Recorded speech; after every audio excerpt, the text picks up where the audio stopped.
जमलेल्या माझ्या तमाम हिंदू बांधवांनो, भगिनींनो आणि मातांनो, आता पंचायत अशी झाली की मी भाषणाची सुरुवात कशी करावी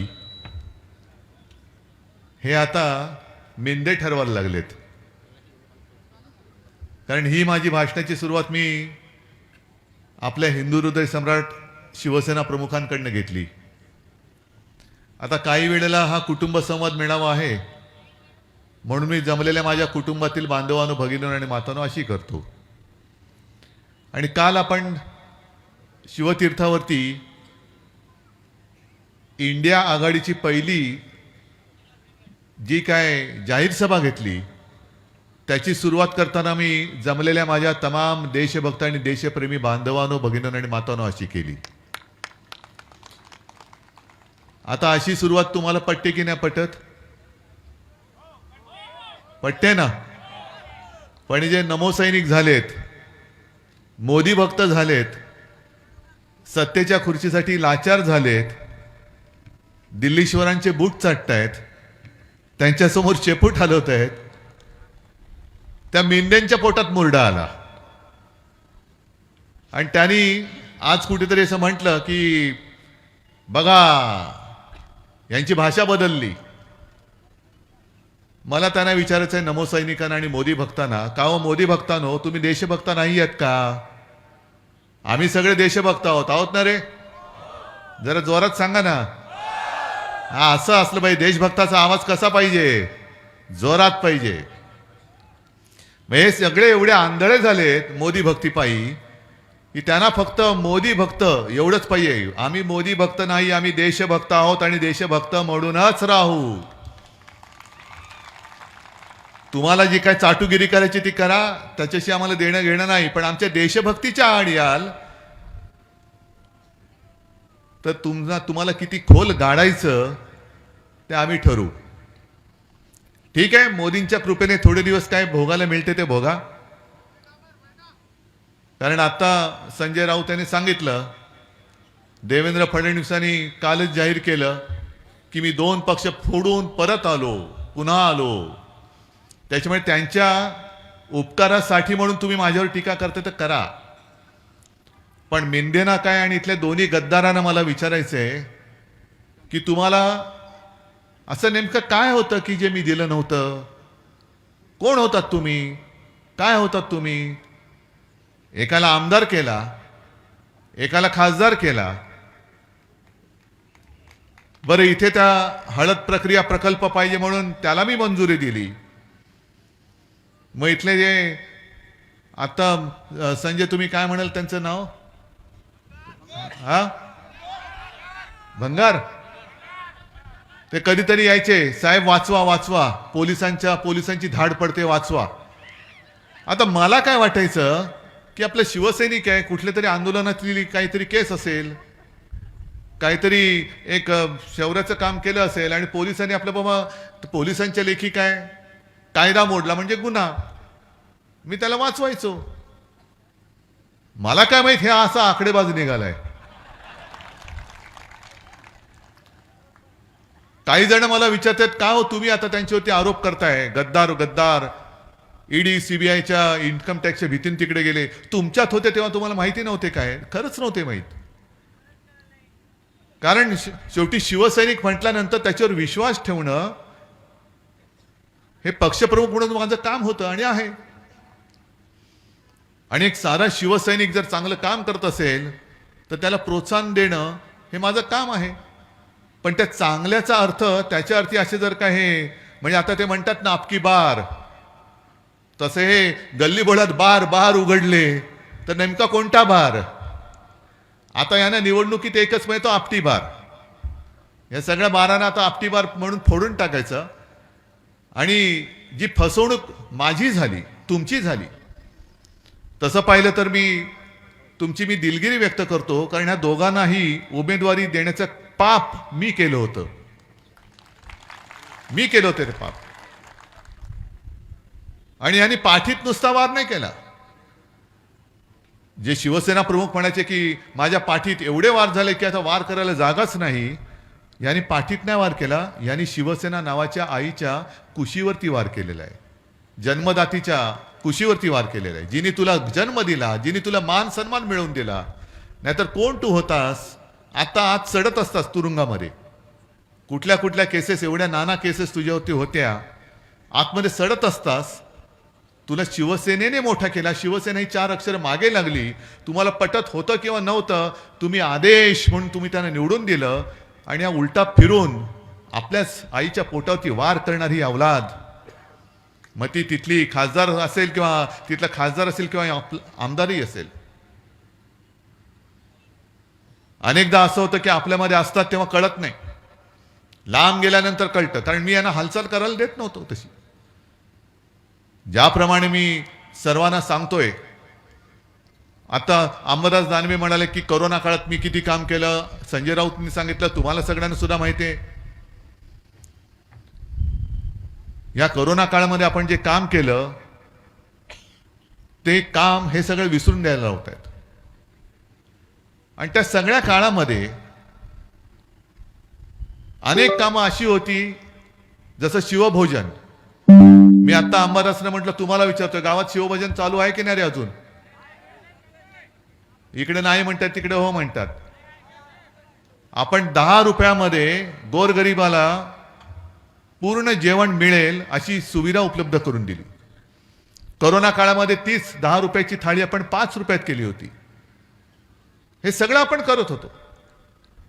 आणि मी मुख्यमंत्री असताना एक महत्वाचं काम जे केलं ते म्हणजे मी महाराष्ट्र यांना लुटायला नव्हतो देत. अगदी आज जे बसले तिकडे पंतप्रधान आणि गृहमंत्री आता येत आहेत, खेट्या घालतायत. महाराष्ट्राची निवडणूक आजपर्यंत कधी एवढ्या लांब लचक कार्यक्रमामध्ये त्यांनी विभागली नव्हती. 20 मे पर्यंत आपली निवडणूक लांबवली. का? कारण आता मोदीजी येणार, व अमित शहा येणार, आणखीन कोण कोण सगळे मंत्री येणार, आणि मग तुमच्याकडे मतांची भीक मागणार. संकट काळात कधीतरी तुम्ही आलात मोदीजी. या माझ्या महाराष्ट्रामध्ये, विदर्भात आणि मराठवाड्यात सुद्धा शेतकरी आत्महत्या करतायत. कधीतरी तुम्ही एखाद्या शेतकऱ्याच्या घरामध्ये गेलात विचारपूस करायला? पण आता येतील, आता येतील. पोलिसांना आधी पाठवतील, बॉम्ब स्क्वॉड वगैरे सगळ्या घरामध्ये. कुठे ह्याच्या मडक्यामध्ये काय बॉम्ब नाही ना रे, ह्याच्यामध्ये काय हे नाही ना, सगळं साफसूफ करतील. आणि हॉटेलमधनं आणलेलं त्याच्या भांड्यात ठेवून मग बाजूला मांडी घालून गरीबाच्या घरात जाऊन शेतकऱ्यांनी केलेली भाकर तुकडा खाल्ला. ही सगळे चाळे करतील, ही सगळी नाटकं करतील. पण विशेष म्हणजे जे मी तुम्हाला म्हटलं, मी महाराष्ट्रानं लुटू देत नव्हतो. का? मी मुख्यमंत्री असताना असं काय केलं होतं पाप, की तुम्ही गद्दारी करून आपलं चांगलं चालणारं सरकार पडलं. मी माझ्या या शेतकऱ्यांना कर्जमुक्त केलं, हे मी पाप केलं. मी कोरोनामध्ये महाराष्ट्र वाचवण्याचं काम तुमच्या सगळ्यांच्या साथीने सोबतीने केलं, हे मी पाप केलं. मी शिवभोजन जेवण हे 10 रुपयात सगळ्यांना देत होतो, हे मी पाप केलं. याच्यासाठी नाही, त्यांना महाराष्ट्रात येणारे उद्योग धंदे आणि महाराष्ट्रातले उद्योग हे गुजरातला पळवायचे होते, जे मी पळू देत नव्हतो. म्हणून गद्दारी करून यांनी आपलं सरकार पाडलं. हा माझा जाहीर आरोप आहे, जाहीर आरोप आहे. मग एक ठरल लाज वाटली पाहिजे. देशाचे प्रधानमंत्री मोदी परिवार काय फक्त गुजरात पुरता मर्यादित आहे? गुजरात आमचा सुद्धा आहे. आमचा आणि इथे महाराष्ट्रात वर्षानुवर्षे पिढ्यानपिढ्या राहणाऱ्या गुजराती माता भगिनी बांधवांचा अजिबात वैर नाहीये. अनेकदा मुंबईमध्ये सुद्धा शाखांमध्ये गुजराती बांधव आहेत. मुलाला शाळेची ऍडमिशन पाहिजे, कोणाला तरी हॉस्पिटलमध्ये ऍडमिट करायचंय, रक्त पाहिजे, आम्ही देतोच. कारण आम्ही भेदभाव करत नाही, हे आमचं हिंदुत्व आहे. पण तुम्ही जणू काय फक्त गुजरातचे पंतप्रधान आहात आणि जे काय आहे ते गुजरातमध्येच न्यायला पाहिजे अशा पद्धतीने जे वागता आहात. काय माझ्या शेतकऱ्यांनी काय तुमचं घोडं मारले? अलीकडच्या काळामध्ये सुद्धा तुम्ही वाचत असाल किंवा टीव्हीवर पाहत असाल, 3 उद्योग सेमीकंडक्टर म्हणजे काय ती चिप बनवण्याचा 1,00,000-1.5 लाख प्रत्यक्ष आणि अप्रत्यक्ष रोजगार त्यातून मिळणार. त्या 3 पैकी 2 उद्योग प्रधानमंत्री महोदयांनी गुजरातमध्ये नेले. गुजरात, एक आसाममध्ये. काय महाराष्ट्राने काय असा गुन्हा केला? महाराष्ट्रामधला हिरे व्यापार तुम्ही गुजरातला घेऊन गेलात.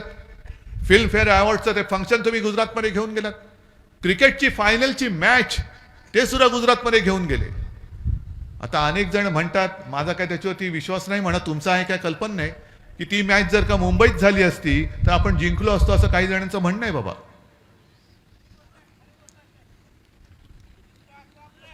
हा तर जाऊ द्या. पण थोडक्यामध्ये काय, यांना क्रिकेटची मॅच जिंकणं न जिंकणं याच्यात नाही, त्यातनं किती पैसा येतोय तो महाराष्ट्राला जाऊ द्यायचा नाही, तो पण गुजरातकडे नेला पाहिजे. का एवढं काही पोटशूळ तुम्हाला माझ्या महाराष्ट्रामध्ये, शिवछत्रपतींच्या महाराष्ट्राबद्दल एवढा पोटशूळ काय? शेतकऱ्यांच्या बाबतीत जे मी सांगतो, मी गेल्या आठवड्यामध्येच यवतमाळ वाशिमला गेलो होतो. तिथे प्रधानमंत्री आले होते आणि त्या प्रधानमंत्र्यांना भेटण्यासाठी तिथल्या एका गावातले दाबडी गावाचे शेतकरी प्रयत्न करत होते, नाही भेटू दिलं. दिल्लीला गेले होते शेतकरी दाबडी गावातले, नाही भेटू दिलं. का भेटू इच्छित होते तर 2014 साली त्या दाबडी गावात प्रधानमंत्री आले होते आणि त्यांनी चाय पे चर्चा, म्हणजे संजयजी तुम्ही सांगितलं त्या स्टेशनवरती चहा विकत असतील वगैरे कल्पना, हा संशोधनाचा विषय होईल. पण 14 साली त्यांनी तिथे चाय पे चर्चा केली होती आणि मी त्या दाबडी गावासाठी काय काय करीन, कापूस उत्पादक शेतकऱ्यांसाठी काय करीन, तुमच्यासाठी काय करीन, मोठमोठ्या थापा मारून गेले. 10 वर्ष होत आली, अजूनही कसला पत्ता नाहीये. आणि शेतकरी तिकडे जायला निघाले, नाही जायला दिलं. प्रधानमंत्री गावात त्या यवतमाळमध्ये येत होते, शेतकरी भेटू इच्छित होते, पोलिसांना सांगून त्यांना बाजूला कोंडून ठेवलं. हे असे पंतप्रधान अगदी कडेकोट बंदोबस्तात त्यांना आणि जाहीर सभेमध्ये भाई और बहनो मित्रों करणार आणि पुन्हा पुन्हा पुन्हा पुन्हा, म्हणजे त्यांच्याच शब्दात सांगायचं तर एकच प्रॉडक्ट किती वेळा तुम्ही पुन्हा पुन्हा नवीन लेबल लावून लॉन्च करणार आहात? म्हणजे माझ्या लहानपणी, आणि खरं आहे मी लहान होतो लहानपणी, तुम्ही पण असाल ना लहानपणी, लहान होतात की नाही? का 38 वर्षाचे होतात? मी लहानपणी 38 वर्षाचा होतो तसं नाही, मी लहानपणी खरंच लहान होतो. त्यावेळेला एक साबण यायचा हमाम, आठवतंय का कोणाला? नाही, माहित नाही, कारण गेला आता तो. माझं लहानपण पण गेलं आणि तो साबण पण गेला. आकर्षक जाहिरात यायची, हमाम अप नए पॅक में. आम्हाला वाटायचं अरे नए पॅक में, उघडलं तर आतमधला हमाम तोच. तसं यांचं आहे. 2014 साली तेच, 19लाही तेच आणि 24लाही तेच. आतला हमाम तोच आहे, बाहेरचं पॅकेट फक्त बदललेलं आहे, पण आतमधले मोदी तेच. फक्त आता त्याची वॉशिंग पावडर झालेली आहे. म्हणजे हमाम तोच असला तरी त्याची पॉवर वाढले की भ्रष्टाचारी पक्षात घेतला, आंघोळ केली की साफ. म्हणजे अनेक ज्या काही त्यांनी योजना काढलेल्या आहेत त्याच्यामध्ये मला असं वाटतं की पुढची योजना त्यांची अशी असेल की भ्रष्टाचारी अभय योजना. भ्रष्टाचारी अभय योजना म्हणजे काय? ते चौकशी करतात, कोणी किती पैसे खाल्लेत, किती भ्रष्टाचार केलेला आहे, मग त्यांची ते वर्गवारी करतात. मग त्यांचे सगळे जे यांच्यासारखे जे घरफोडे आहेत त्यांच्यासारखे जे हेरणी करतात की यांनी कितीचा भ्रष्टाचार केलाय, 5 कोटीचा, जाऊ द्या. यांनी किती केलाय, 50 कोटी, ठीक आहे बघू जरा. यांनी किती केलाय, 200 कोटी, जरा थोडं जवळ घ्या. मग यांनी किती केलाय, 70,000 कोटीचा घोटाळा. ताबडतोब घ्या, त्याला उपमुख्यमंत्री करा. आपका बाल भी नहीं बाका होगा, ये मोदी गॅरंटी आहे. याला मोदी गॅरंटी म्हणायचं, भ्रष्टाचार अभय योजना. आणि आता जो उघड त्यांनी भ्रष्टाचार केलेला आहे, जो सुप्रीम कोर्टाला मी खरंच धन्यवाद देतोय, अगदी वेळेवरती तुम्ही यांचा बिंग फोडलेला आहात. निवडणूक रोख्याच्या माध्यमातून हजारो कोटी रुपयांनी कमवले, हजारो कोटी. देशातल्या प्रत्येक पक्षाला निवडणूक रोखे मिळाले, शिवसेनेला सुद्धा मिळाले. पण प्रमाण जर का पाहिलं तर यांना 8,000 कोटी 10,000 कोटी हे एका पक्षाला मिळत आहेत. जो पक्ष दिल्लीत राज्य करतोय, जो पक्ष अनेक राज्यांमध्ये राज्य करतोय. आणि रोखे सुद्धा कसे मिळाले? काही कंपन्यांवरती धाडी टाकल्या गेल्या आणि धाडी टाकल्यानंतर अगदी काही दिवसात, म्हणजे धाड टाकल्यानंतर 8-15 दिवसात निवडणूक रोखे त्या कंपनीतून यांच्या पक्षाच्या खात्यात गेले आणि धाड सत्र थांबलं. मग त्यांची बाजू कोणी घ्यायची?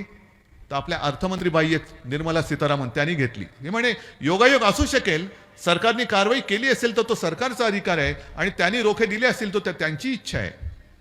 चांगली गोष्ट आहे, पटतं आम्हाला तुमचं. पण आम्हाला पुढचा एक प्रश्न आहे की सरकारने जी कारवाई केली होती धाड टाकण्याची, ती कारवाई ह्यांनी रोखे दिल्यानंतर थांबली का? चालू ठेवायला पाहिजे होती. कारण सरकारला जर वाटत असतील ते गुन्हेगार आहेत, त्यांनी काहीतरी गुन्हा केला म्हणून त्याच्यावर तुम्ही धाड टाकताय आणि त्यांनी रोखे दिल्यानंतर तुम्ही जर का ती धाड थांबवत असाल तर त्यांनी केलेल्या गुन्ह्याचे पैसे हे तुमच्या खात्यात आले म्हणून तुमच्यावरती सुद्धा गुन्हा दाखल का करायचा नाही? बरं, काही काही तर असे आहेत की ज्यांचा जो नफा आहे तो अगदी 100-150 कोटी असेल, पण त्यांनी रोखे दिलेत ते काही हजार कोटीचे दिलेले आहेत. काही कंपन्या अशा आहेत अगदी महाराष्ट्रामध्ये सुद्धा आपलं सरकार पाडल्यानंतर जे काय माझ्या कानावर येते ती एक मेघा म्हणून काहीतरी कंपनी कन्स्ट्रक्शन, त्या कंपनीला सुद्धा बुलेट ट्रेन असेल आणखीन काय असेल काय काय कामं ही यादी घेऊन वाचली तर खरंच आपले डोळे पांढरे होतील की अनेक अशा कंपन्या आहेत की रोखे दिल्यानंतर त्यांना कामं मिळालेत किंवा कामं दिल्यानंतर यांना रोखे मिळालेले आहेत. महाभ्रष्टाचार नाहीये. कोणत्या तोंडाने तुम्ही सांगता ना खाऊंगा ना खाने दूंगा? खाते तर भरपूर, स्वतः खाताय, पण आमच्यापैकी जरा जरी कोणी काही इकडचं तिकडे केलं तर त्याच्या मागे नसत्या खोट्या केसेस लावून भाजपात ये नाही तर तुरुंगात जा असे सांगतायत. हे संजय राऊतनं सुद्धा दडपण आणलं होतं, पण संजय राऊत तुम्हाला माहिती आहे कसं आहे. म्हणजे मला तर खात्री आहे की ईडीने सांगितलं असेल जा बाबा इकडे थांबू नकोस, तू जा, आमच्याकडे राहू नको, आम्हाला काहीतरी करशील. कारण कर नाही त्याला डर कशाला. हे आता काल राहुल गांधी शिवाजी पार्कच्या सभेत बोलले की त्यांच्यामधला एक मोठा नेता, तुम्हाला अंदाज आला असेल, त्याच्यामुळे सोनियाजींकडे जाऊन रडले की मी काय करू, मला आता तुरुंगात जायचं नाहीये. अरे पण पक्षाने एवढं सगळं तुला दिलं, काय काय जणांना मुख्यमंत्री केलं, उपमुख्यमंत्री झाले, मंत्रीपद दिली, भरघोस सगळं केलं, कुटुंबाचं कोट कल्याण केलं. मग एवढं सगळं केल्यानंतर पक्षासाठी तू थोडी सुद्धा त्रास घ्यायची तुझी तयारी नाही. एक तर पहिला म्हणजे पाप का केलंस? आपले सुद्धा जे काय मिंदे पळून गेले, मी जे तुम्हाला सांगितलं की 70,000 कोटीचा घोटाळा केला तर उपमुख्यमंत्री पद, कारण 70,000 कोटीचा घोटाळ्याचा आरोप मी नव्हता केला, माझे उपमुख्यमंत्री म्हणून ते बसायचे. आरोप मोदीजी तुम्ही केलात, आरोप देवेंद्र फडणवीसजी तुम्ही केला होतात. आणि तुम्ही सांगितलं होतं की तुमचं सरकार आल्यानंतर अजित दादा चक्की पिसिंग पिसिंग पिसिंग. मग आता हे काय तुमचं पिसिंगला शब्द दुसरं काय? आता एवढे जवळजवळ बसतात, आरोप करणारे तुम्हीच. आरोप करायचं, कुटुंब उद्ध्वस्त करायचं, पक्ष फोडायचा आणि स्वतःच्या मांडीला मांडी लावून त्याच भ्रष्टाचारी माणसाच्या बरोबर लावून तुम्ही राज्य चालवायचं. हे काय जनतेला आता कळत नाही? एक तर स्वतः भ्रष्ट, म्हणजे मी दुपारच्या सभेत बोललो की 2 पक्ष फोडून मी पुन्हा आलो. देवेंद्र फडणवीसजी, तुमचं नाव देशाच्या आणि राज्याच्या इतिहासात उत्तम घरफोड्या म्हणून झाल्याशिवाय राहणार नाही. उत्तम घरफोड्या. आणि म्हणून मी सगळ्यांना सांगतो की एकतर शुभ कार्य त्यांना कधी बोलू नका, लग्नाला वगैरे तर अजिबात बोलू नका. कारण ही भाजपची अवलाद अशी आहे, येणार मस्त श्रीखंड बासुंदी होती, ताव मारतील, पुरणपोळ्या तूप वगैरे टाकून मस्त जेवतील, ढेकर वगैरे देतील आणि नवरा बायकोत भांडणं लावून दुसऱ्या पंक्तीत जेवायला जातील. ही यांची नालायकपणाची हद्द झालेली आहे. आज 10 वर्ष होत आली जी वचनं किंवा थापा. म्हणजे मी काल परवाच्या सभेत हे सुद्धा बोललो होतो की अमित शहा जे म्हणाले की यांची महाविकास आघाडी म्हणजे 3 पक्षाची आपली शिवसेना, काँग्रेस आणि राष्ट्रवादीची ही पंक्चर झालेली रिक्षा आहे. आणि मी त्यांना उत्तर दिलं की तुम्ही महाविकास आघाडीला पंक्चर झालेली रिक्षा बोलत असाल तर तुमचं डबल ट्रिपल चौबल इंजिनचं सरकार, त्या सरकारला सगळी भ्रष्टाचाराची चाकं का लागतायत? तुमच्या इंजिनाला भ्रष्टाचाराची चाकं लागलेत. आणि पूर्वी एक वाफेवरती चालणारं इंजिन होतं, यांचं थापेवरती चालणारं इंजिन आहे. नुसत्या थापा मारत जायचं, भग भग भग भग भग भग थापा मारायच्या नुसत्या. तर तुम्ही स्वतःला विचारा की 2014 साली मोदींनी जी काय आश्वासनं दिली होती विशेषतः शेतकऱ्यांना, मला एकाने तरी हात वर करून सांगायचं होय मला त्याचा लाभ मिळाला, मला सांगा. म्हणजे हे जे वचन त्यांनी दिलं होतं स्वामीनाथन अहवालाच्या शिफारशीप्रमाणे की जो शेतकरी कोणतं पीक पिकवत असेल, सोयाबीन असेल, कापूस असेल, धान असेल, आणखीन काही असेल, त्याचा उत्पन्न खर्च जो काही येतो त्याच्यामध्ये 50% रक्कम अधिक टाकून जी रक्कम येईल ती त्याला आम्ही हमीभाव म्हणून देऊ. हे त्यांनी दिलं होतं की नव्हतं वचन? दिलं होतं ना? मग मिळाले पैसे तुम्हाला? पीक विमा योजना किती पैसे मिळालेत? बरं, पीक विम्याची अग्रिम रक्कम किती मिळालेत? आता कृषी मंत्री कोण आहेत? धनंजय मुंडे आहेत तो आमदार? धनंजय मुंडे आहेत ना, मराठवाड्याचेच आहेत. त्यांना विचारा, दिवाळीपर्यंत म्हणजे कालच्या दिवाळीपर्यंत आम्ही अग्रिम रक्कम शेतकऱ्याच्या खात्यात जमा होईल अशा सूचना दिलेल्या आहेत. अरे कोण तुमचं ऐकत नाही ना, विमा कंपन्या तुमचं ऐकत नाही, सारं कोणी काही ना कोणी ऐकत नाहीये. तुमचं सरकार असं नुसतं राम भरोसे चाललेलं आहे. मोदीजींना आणि अमित शहाना सरकार पाडायला वेळ आहे, पण शेतकऱ्यांकडे लक्ष द्यायला वेळ नाहीये. आणि यांना 400 पारचा नारा ते देत आहेत. कशासाठी देत आहेत? जे मी सांगतोय तुम्हाला की यांना संविधान बदलायचंय, घटना बदलायची, घटनेची पायमल्ली यांना करायची. आणि मी माझ्या मन की बात नाही मी करत, इकडे बातमीच घेऊन आलेलो मी. हे बघा, राज्य घटना दुरुस्तीसाठी बहुमत द्या, भाजपा खासदार यांच्या वक्तव्यावरून वाद. हे अनंतकुमार हेगडे म्हणून त्यांचे मला वाटतं केंद्रातले मंत्री किंवा माजी मंत्री आहेत, त्यांनी सांगितलेली ही बातमी आहे. कशाला पाहिजे 400 पार? कारण त्यांना माहिती आहे की ठराविक एक संख्या लागते, ती त्या संख्येशिवाय घटना बदलता येत नाही. आणि काही कायदे जर का करायचे असतील तर त्याच्यासाठी समोर विरोधक असता कामा नये. गेल्या संसदेच्या अधिवेशनामध्ये जवळपास 150च्या आसपास विरोधी पक्षाचे खासदार त्यांनी या ना त्या कारणावरून निलंबित केले आणि काही घातक कायदे पास केले. कोर्टामध्ये गेल्यानंतर ते काय सांगतील? त्यांना प्रश्न विचारल्यानंतर काय सांगतील? आम्ही लोकसभेत मंजूर केलाय, संसदेत मंजूर केलाय. अरे पण संसदेत मंजूर करताना विरोधी पक्ष कुठे होता? आणि जे मी उदाहरण काल दिलं, रशियामध्ये आता पुतीन निवडणूक लढतात. आज मला वाटतं जाहीर झाले जिंकले म्हणून. खरं म्हणजे निवडणूक तिकडे घेतात का हेच मला कळलं नाही. कारण पुतीन निवडणूक लढताना विरोधी पक्ष कोण होते? कोणीच नाही.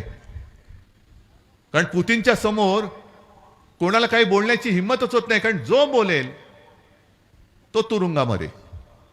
म्हणजे पुतीनच्या विरोधात जेवढे विरोधी पक्ष आहेत त्यातले अर्ध्याहून अधिक हे तुरुंगामध्ये आहेत. काही जणांना मारलेलं आहे आणि बाकीचे सगळे देशाबाहेर तडीपार करून टाकलेले आहेत. आता लढा.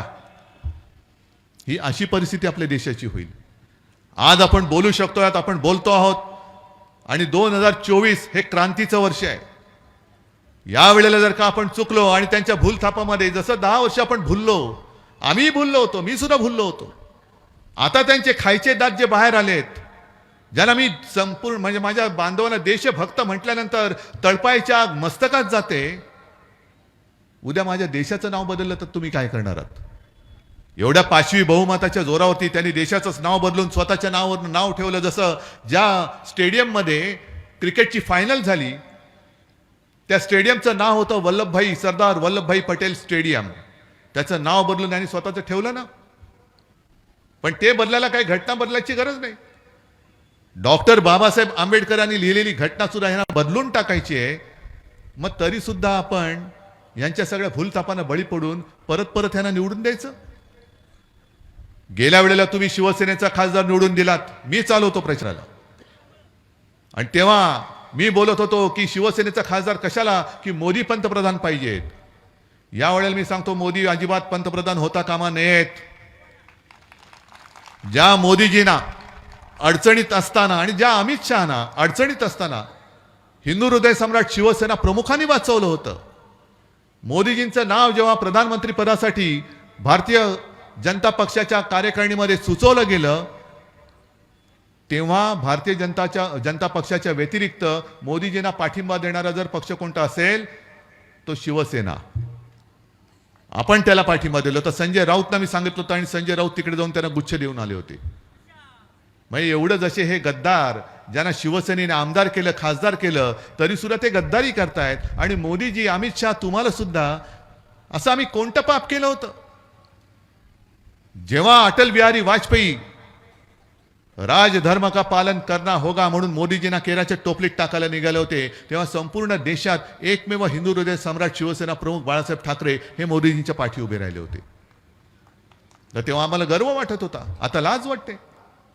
त्याच शिवसेनेला तुम्ही फोडलत, त्याच शिवसेनेला तुम्ही संपवायला निघालात, त्याच शिवसेना प्रमुखांच्या पुत्राला तुम्ही मुख्यमंत्री पदाच्या गादीवरून गद्दारी करून खाली खेचलत. अरे आम्ही तुम्हाला पंतप्रधान बनवलं आणि तुम्ही गद्दारी करून आम्हाला खाली खेचलत, काय म्हणून आम्ही तुमच्या सोबत राहायचं? ही गद्दारी केवळ उद्धव ठाकरे सोबत नाहीये, तर माझ्या महाराष्ट्राशी झालेली गद्दारी आहे. कारण मोदींचे फोटो लावून तुम्ही जिंकलात. अहो, हिंगोलीचा माझा पहिला खासदार मोदींचे फोटो लावून निवडून नव्हता आला, तो शिवसेना प्रमुखांचा फोटो लावून निवडून आला होता. जे शिवसेनेचे पहिल्या फळीतले खासदार निवडून आले तेव्हा मोदी, नरेंद्र मोदी हे भारताच्या राजकारणामध्ये त्यांचं नाव सुद्धा नव्हतं. तेव्हापासून माझ्या शिवसेनेला महाराष्ट्रातली जनता दिल्लीमध्ये पाठवते. 96 सालापासून, आधीपासून त्याच्या. हे तुमचे फोटो अलीकडे लागायला लागले. बरं, मोदीजींचा फोटो तुम्ही लावताय. आता त्यांना कळले की महाराष्ट्रामध्ये मोदीजींचा फोटो लावून मत नाही मिळणार. मग काय करायचं? शिवसेना फोडायची, शिवसेना चोरायची. शिवसेनेचं धनुष्यबाण चोरून तुम्ही गद्दारांच्या हातामध्ये दिलं. एवढंच नाही तर हिंदू हृदय सम्राट शिवसेना प्रमुखांचा फोटो लावून तुला मतं मागायची वेळ आली तुम्हाला. ही तुमची अवदासा तुम्हाला सुचली म्हणून तुमची दशा झालेली आहे. जर 2019 साली मी काय मागितलं होतं? मी माझ्या वडिलांना, हिंदू हृदय सम्राटांना वचन दिलं होतं, एक मुलगा म्हणून, पुत्र म्हणून, की मी आपला शिवसैनिक मुख्यमंत्री करून दाखवेन. आणि ते वचन माझं अजूनही अपूर्ण आहे. मी शिवसैनिक आहेच, पण मी मुख्यमंत्री होऊन दाखवेन नव्हतो बोललो, शिवसैनिक मुख्यमंत्री करून दाखवेन बोललो होतो. आणि अमित शहा घरी आले होते. आज तुम्ही म्हणताय की एक घराणं पक्ष चालवतंय, मग तेव्हाही एकच घराणं पक्ष चालवत होता, आजही चालवतंय. आणि जनतेच्या मनात असेल तो उद्याही एकच घराणं पक्ष चालवेल. तेव्हा अमित शहा जे शिवसेना प्रमुखांच्या फोटोसमोर लोटांगण घालत होते, तेव्हा अमित शहाना माहिती नव्हतं की त्यांचाच मुलगा पक्ष चालवतोय. तेव्हा तुम्ही दिलेलं वचन 2.5 वर्षाचं मुख्यमंत्रीपद. आणि मी तुळजाभवानीची शपथ घेऊन बोललेलो आहे. मी माझ्या आई वडिलांची शपथ घेऊन बोलतोय, छत्रपती शिवाजी महाराजांची शपथ घेऊन बोलतोय. मग ते 2.5 वर्ष तुम्ही आम्हाला शिवसेनेला ठरल्याप्रमाणे मुख्यमंत्रीपद दिलं असतं. आज ही तुम्हाला भाडोत्रीगिरी, भाडखवगिरी कशाला करायला लागली असती? अख्खी शिवसेना तुमच्या सोबत होती. मग तुम्हाला जर का अशीच जर का कपाळ करंटे तुम्ही निघालात, अख्खी शिवसेना बरोबर आहे, नाही आम्हाला फक्त चोरच पाहिजेत, त्यातले गद्दारच पाहिजेत, घ्या आणि भोगा, आता तुमचं काय होईल ते तुम्ही बघा. कारण जे शिवसेना प्रमुखांनी आम्हाला शिकवले, जे आपल्या कर्माने मारणार आहेत त्यांना धर्माने मारायचं नाही. आपल्या कर्माची फळं जो तो भोगेल. आणि ही लढाई ही केवळ मला मुख्यमंत्री पदावरून खाली घेतलं सोडून द्या, माझ्या स्वप्नातही कधी मुख्यमंत्री पद नव्हतं. पण ज्या शिवसेनेने तुम्हाला वाचवलं, ज्या शिवसेनेने तुम्हाला मोठं केलं, ती शिवसेना तुम्ही संपवायला निघालात. आता तुम्हाला आम्ही संपवल्याशिवाय थांबत नाही. आता महाराष्ट्रामध्ये भाजपला आपल्याला संपवावंच लागेल. एक सुद्धा मत या गद्दारांना पडता कामा नये. गद्दार म्हणजे हेच केवळ नाहीत, तर अगदी भाजपा सुद्धा हा सुद्धा गद्दारच आहे. कारण जे फडणवीसांनी सांगितले 2 पक्ष आम्ही फोडले, याच्याहून जास्त मोठा पुरावा काय पाहिजे तुम्हाला? जे आपले मिंदे म्हणतात उद्धव ठाकरेंनी बाळासाहेबांचे विचार सोडले, यांनी हिंदुत्व सोडलं म्हणून आम्ही तिकडे गेलो, हे साफ झोट. हे देवेंद्र फडणवीसांनी सांगितलं म्हणून देवेंद्र फडणवीसांचे मी जाहीर आभार मानतो की तुम्ही यांचं भांड फोडलत. कदाचित आता तुम्हाला त्यांचं ओझं जास्त झालं असेल, कारण भाजपच्या खांद्यावर गद्दारांचे ओझे असं झालं असेल तर मला माहिती नाहीये. पण सरळ सरळ पक्ष फोडताय आणि तुम्ही आम्हाला हिंदुत्व शिकवताय. असं काय आम्ही हिंदुत्व सोडलं? तुम्हाला वाटतं मी हिंदुत्व सोडलं? हिंदुत्व सोडलेलं नाही तरी देखील आज माझ्यासोबत मुस्लिम बांधव का आलेत? आलेत ना? का आलेत? याचं कारण त्यांना सुद्धा कळलं की खरं आणि खोट्यातला फरक कळलेला आहे. विश्वास ज्याच्यावर ठेवू शकतो आणि विश्वासघात कोण करू शकतो यातला फरक त्यांना कळलेला आहे. आणि आमचं जे हिंदुत्व आहे, मी प्रत्येक सभेत सांगतो की आमचं हिंदुत्व हे घरातली चूल पेटवणार आहे आणि भाजपचं हिंदुत्व हे घर पेटवणार आहे. बघा तुम्हाला कोणतं हिंदुत्व पटतंय. आणि ही अशी लढाई जी आहे ही लोकशाहीची लढाई आहे, ही जनतेची लढाई आहे, ही आपल्या भारत मातेची ही लढाई आहे.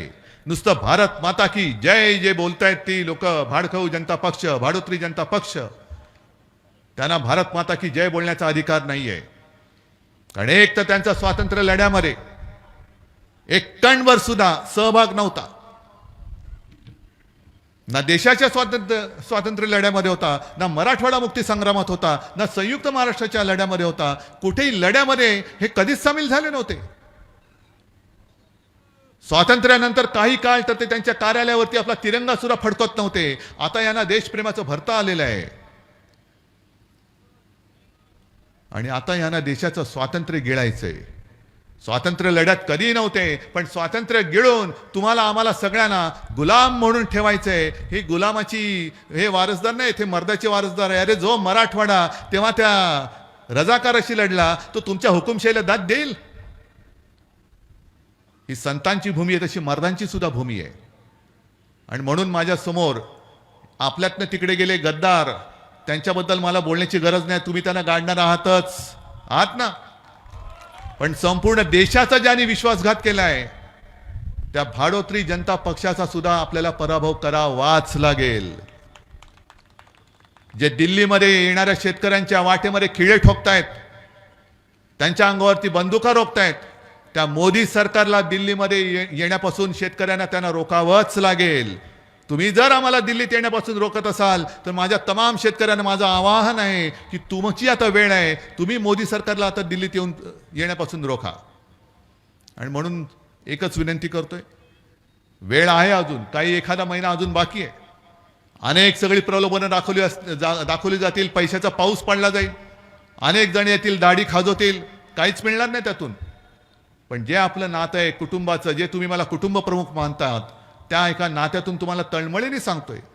जसं करोनाचं संकट असताना मी तुम्हाला सांगत होतो, तसं हे हुकुमशाहीचं संकट असताना मी तुम्हाला सांगतोय की जागे आहात, जागे राहा आणि यांच्या भूलथापांना बळी न पडता आपला शिवसेनेचा, अस्सल शिवसेनेचा, भगव्या मनाचा, भगव्या हृदयाचा, ज्याच्या हृदयात राम आणि हाताला काम देण्याची शक्ती असेल असा आमदार आणि खासदार निवडून द्या. एवढीच विनंती करतो. जय हिंद, जय महाराष्ट्र.